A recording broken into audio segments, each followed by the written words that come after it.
Et la question d'un habitat durable et résilient demeure la préoccupation majeure des architectes du Togo et de l'Afrique en général.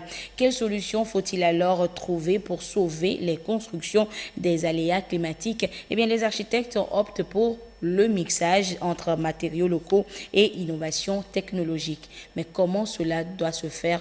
Pourquoi cela doit se faire? Et quels sont les avantages de ce procédé? Nous retrouvons Ulrich Amega pour des précisions.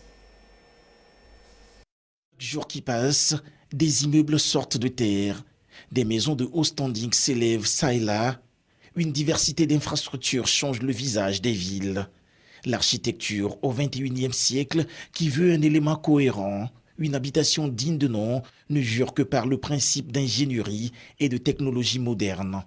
Mais face aux enjeux climatiques de l'heure et l'urgence d'un habitat résilient, la nouvelle génération d'architectes veut d'une architecture qui embrasse tradition et modernité. Des bâtisses qui intègrent en elles la terre crue, les roches d'altération, le bois, la paille et les bambous. Nous devons faire des recherches, creuser ces pistes pour mieux l'utiliser. Nous avons même le palmier à huile, les nervures de palmier à huile, on fabrique des clés avec. Et ces clés, on peut l'intégrer, on peut réfléchir sur l'intégrer dans les constructions.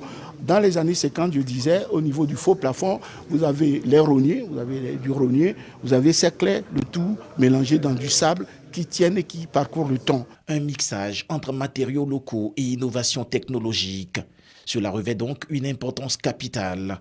Gain de temps, économie et durabilité, moins de pollution due aux matériaux industriels. On peut toujours avoir le beau tout en faisant le mixage. Le pourquoi on met l'accent sur ça aujourd'hui, c'est qu'il faut construire vite et durablement, moins cher et par moment est plus résilient face au climat. La population construit aujourd'hui par ses propres moyens et construit avec beaucoup d'erreurs.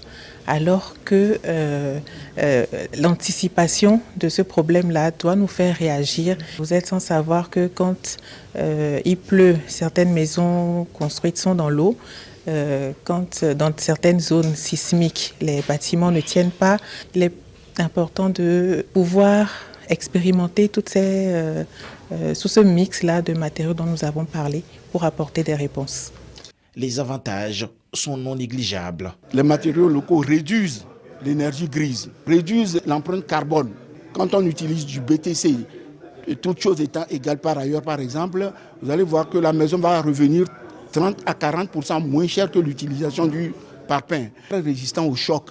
Par exemple, vous avez les balles qui ne peuvent jamais traverser la terre. Il s'agit de construire une Afrique du futur.